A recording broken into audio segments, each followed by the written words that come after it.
Onde você estava no dia 23 de outubro de 2016? Eu lembro muito bem.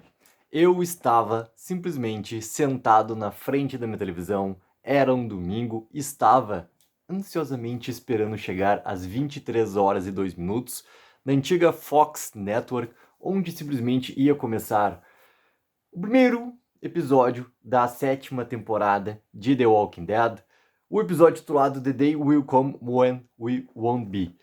Simplesmente esse episódio foi por meses e meses e meses aguardado, porque a gente teve um cliffhanger gigantesco sobre quem seria a vítima fatal de Negan, né? Inclusive, galera, deixa eu colocar uma coisa que é muito importante assim, ó. Pô, já curte o vídeo, já assina o canal, dá aquela mega ajuda porque não custa nada. Dá o like, que ajuda demais aqui o canal da Take. Por que que estou falando sobre esse episódio? Por que estou voltando a 7 anos atrás? Porque hoje se comemora exatamente 7 anos da estreia da 7ª temporada de The Walking Dead. E galera, esse episódio, ele foi assim, ó, espetacular. Espetacular. É óbvio que eu estou sendo polêmico, é óbvio que eu estou sendo provocador. Nós já fizemos, inclusive, né, nossas lives, nosso grande debate, elencando todas as temporadas e elencando também todos os episódios. A gente fez nosso top 10 de episódios e tudo mais. E pra mim, esse episódio aqui, ele continua sendo, cara, o melhor episódio de The Walking Dead.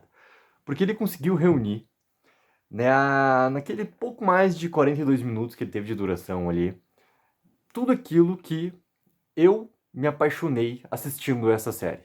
Ele teve o drama, ele teve a veracidade, ele teve também muita questão envolvendo ali a relação entre os personagens, ele teve uma violência, ele teve interpretações assim, ó, espetaculares, cara. Interpretações espetaculares, cara. Só de lembrar o que o Andrew Lincoln teve que fazer com o Rick Grimes de ter poucas falas, e ao mesmo tempo segurar apenas na reação e tendo aquele olho, cara, vibrante de alguém que estava completamente derrotado e completamente sem ter nenhuma força para nenhum esboço, para nada que lembrasse algo como uma reação contra o Negan ou contra o grupo dos Salvadores que estava ali presente à sua frente, cara. Ter todo o seu grupo colocado, ajoelhado, né, em sua volta ali e ver tudo que estava acontecendo, cara, é assim, ó, é uma das atuações mais brilhantes que eu vi dentro desse nosso universo The Walking Dead, se não a mais, cara, porque assim, ó, segurar da maneira como o Andrew Lincoln segurou, com aquele olhar, com aquele peso e trazendo todo, a, cara, a dramaticidade existente ali, e ao mesmo tempo não tendo a força do diálogo para conseguir, né, colocar para fora o que estava acontecendo com o seu personagem, é algo muito forte e algo extremamente marcante, não só pro ator próprio Andrew Lincoln, mas em relação ao Rick Grimes, porque aquele momento que a gente vê do Rick Grimes é o momento que ele sucumbe. Ele sucumbe a tudo perante a Negan. E a gente já tinha, né, querendo ou não, visto na 6ª temporada ali, a tentativa do Rick Grimes se assumir muito nesse contraponto em relação ao Negan. A gente tem aquela relação toda do episódio do satélite, tudo que acontece naquele episódio do satélite e tudo mais lá. E aqui, galera, pô, a forma como a narrativa se apresenta pra gente, né, ela é muito importante também para deixar toda a nossa expectativa, toda a nossa angústia, né? O quanto que foi teorizado. Eu me lembro que eu conversava muito com meus amigos, assim, né? Cara, o que que é que aconteceu? Será? Pô, acho que eles não vão fazer a morte que nos quadrinhos, acho que não vai ser o Glenn, entendeu? Pra mim, muito, por causa do 16º episódio, o último dessa temporada, o Abram era, sim, o principal personagem a ter, né, o destino fatal ali perante o Negan. Porque o Abraham, no último episódio da 6ª temporada, ele teve muito destaque, e tem um momento onde ele tá dirigindo lá o trailer, que, inclusive, tem, né, uma fala dele sobre sua vida, e tem o pôr do sol no fundo ali. E aquela cena, pra mim, assim, ó, refletiu muito, tá? E cada vez que eu pensava durante aquela pausa toda que a gente teve, né, entre 6ª e 7ª temporada, cara, aquilo lá é uma despedida muito clara, eles estão dando esse sinal, esse indício completo para mim, o Abraham era o principal, assim, personagem que poderia ter esse destino fatal. E eu não esperava que tivesse um segundo, entendeu? Eu não esperava mesmo assim, que tivesse segundo, e muito menos que fosse o Glenn, muito menos que eles chegassem a a parte como eles mostram, né, as tacadas do Negan, o que acontece depois, entendeu? Do Negan continuar dando as tacadas pro Glenn ainda no chão, e o formato como fica, a maquiagem, cara, e tu coloca em paralelo, né, o quanto que isso foi feito na época, assim, a imagem do Glenn na série, a imagem do Glenn nos quadrinhos, o quanto que tá próxima, e o quanto que aquilo é brutal, entendeu? E eles mostraram isso realmente na série de TV, deram essa segunda morte onde tu menos esperava que fosse acontecer, e o quanto que, até o momento do Glenn, cara, isso assim, ó, antes da primeira tacada, né, porque tem o Abraham, tem todo o sofrimento em relação ao Abraham, né? Eu tava falando em relação à narrativa, pô, cara, até antes de chegar nesse momento do Glenn novamente, o momento de como eles formatam o roteiro, né, desse primeiro episódio da sétima, eles começam com um segundo após o que acontece com o Glenn. A gente não entende o que está acontecendo, a gente entende só que houve já a morte, houve já a atacada, e vê o Negan arrastando o Rick pra dentro do trailer, ele partindo com aquele trailer. E a gente continua o episódio pós, né, abertura, com o Negan colocando o Rick, cara, numa situação onde ele vai começar a refletir sobre tudo que estava acontecendo minutos antes, assim. E a gente vai vendo esse episódio, né, nessas duas linhas do tempo. Nesse presente do Rick com o Negan no trailer, até o momento que eles voltam onde tá, né, todos os salvadores, todos os membros do grupo do Rick ainda ali. E a gente vai vendo tudo que aconteceu no flashback, assim. E quanto que isso é poderoso no episódio, porque isso vai nos prendendo, vai nos deixando atenção. E daí tudo aquilo que eu tinha falado, cara, os elogios em relação à atuação do Andrew Lincoln, o Jeffrey D. Morgan, a chegada dele como um Negan, tanto no 16º quanto no primeiro aqui da sétima, é também, assim, ó, um chute na porta, cara. Porque muito foi esperado por esse personagem, e o Jeffrey D. Morgan, ele dá um show por completo, né?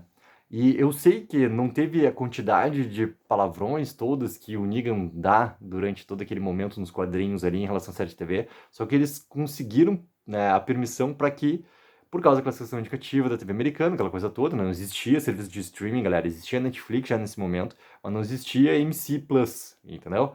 Ah, permitiram com que o Jeff D. Morgan tivesse, né, essa liberdade de colocar alguns palavrões dentro de todo o seu discurso, todas as suas falas, todas que são memoráveis para todo qualquer fã, né, do nosso universo The Walking Dead, assim. E tudo é muito poderoso, cara. E cada vez que entra o flashback, a gente vai entendendo que, pô, o primeiro foi, né, o Abram. Aí acontece o que acontece, né, do Daryl ser retirado lá do furgão, a reação dele de dar o soco no Negan e a consequência, que é a segunda vítima, é aquela atacada brutal. Com aquela imagem que, pô, tu vê o Daryl, tu vê o Glenn ali ajoelhado daquele lado, né? E tu vê o Negan aqui em lateral sendo gravado.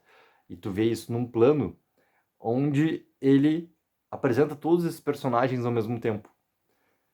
E vem o Negan aqui que ele tá falando pra frente e vira e dá a atacada, cara, na cabeça do Glenn ali.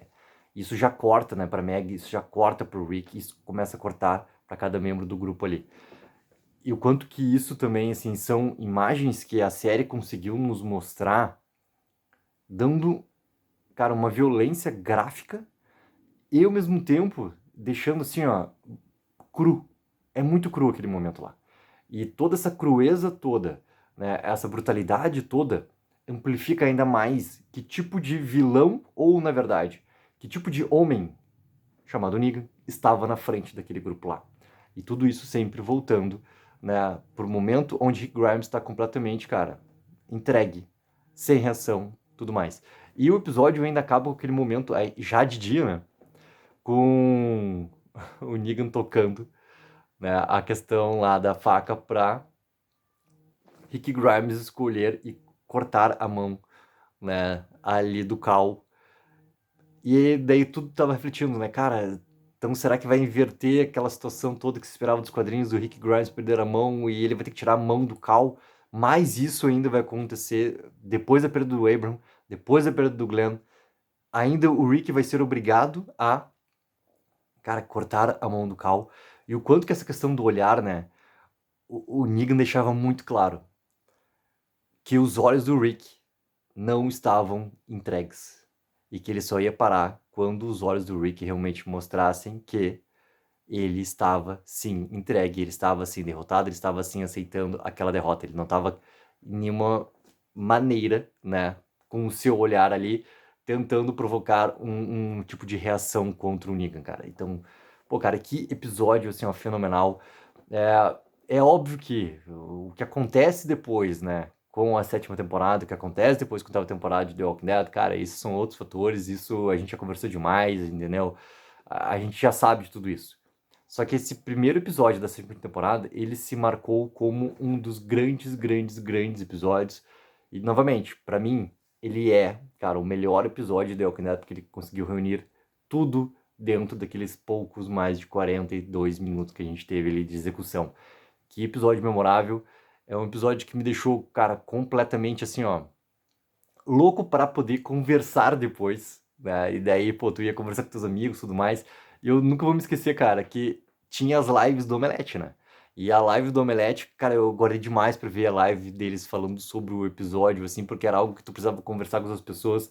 Eu lembro que o Douglas do Docker Center também já falou isso, cara, de quando ele começou. Por que que ele começou também a falar? Cara, porque ele conversava isso com os amigos dele. E é essa vontade toda que a gente traz hoje aqui, tanto aqui pro canal, tanto com o Henrique, cara, junto com Depois do Fim do Mundo, junto com todos vocês, quando a gente tá abrindo nosso grande debate, lá no nosso grupo do Telegram. É isso, cara, é a vontade da gente poder conversar sobre o nosso universo junto com outras pessoas que amam tanto esse universo como a gente, entendeu? E isso é muito forte, assim. E, inclusive, pô, pra mim, cara, do nada, até tava conversando com o Henrique semana passada, que apareceu pra mim nos relacionados no YouTube, simplesmente, cara, a live do Omelete de Veredito sobre a oitava temporada. Aí eu comecei a assistir um pouco, porque, né, aquela coisa toda de curiosidade para lembrar o que eles tinham comentado naquela época lá de oitava temporada. E daí apareceu o relacionado do Veredito da sexta temporada. E daí eu fui abrir o vídeo dessa temporada, porque era um Veredito, não era uma live, era um Veredito de 10 minutos, que era com o Thiago Romariz, com o Diniz e com o Érico Borgo. E a gente sabe toda a brincadeira que tem, né, do Érico Borgo, em relação a ele ser parecido com o Robert Downey Jr. como o Tony Stark e do Jeff Morgan como o Negan, né? E ele, cara, começa o vídeo. Galera, quem não assistiu ou quem não lembra, abre aí, cara, o Veredito sexta temporada de The Walking Dead do Omelete, que é o Romariz e ele Diniz ajoelhados, né, com cara de medo, abre a porta e começa, né, pela bota e vai subindo e tá com a roupa assim, ó, cara, igual a do Negan, desse 16º e do primeiro da sétima temporada ali. E é o Borgo com a roupa do Negan, com uma Lucille ali, né, e eles fazem toda essa brincadeira e eu me lembro que eles, pô, eles ficaram muito brabos com o cliffhanger, né. O cliffhanger pra mim, é óbvio que a gente tinha, né, naquela época ali, pô, duas séries que comandavam a cultura pop, né? Tanto The Walking Dead, com números, cara, espetaculares, né?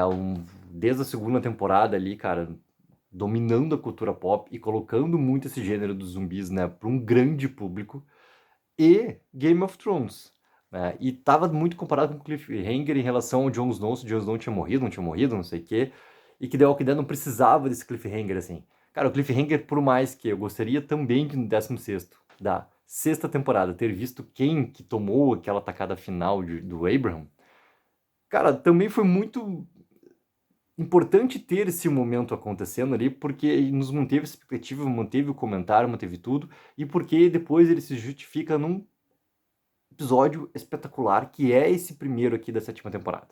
Entendeu? Ele se justifica, ele não apenas mostra, ele não apenas te deixou na espera, no aguardo, e daí te mostrou o que tinha acontecido. Ele apresenta um episódio espetacular. E, obviamente, né, ele consegue... A gente sabe que The Walking Dead provoca cliffhangers em personagens cara, que não funcionam, assim. Na sexta, teve aquele famoso cliffhanger do Glenn, né? Do Glenn escondido embaixo lá do lixão, com os zumbis tentando pegar ele, entendeu? Que o episódio provoca, né, que o Glenn pode ter morrido naquele momento lá, e na verdade não aconteceu.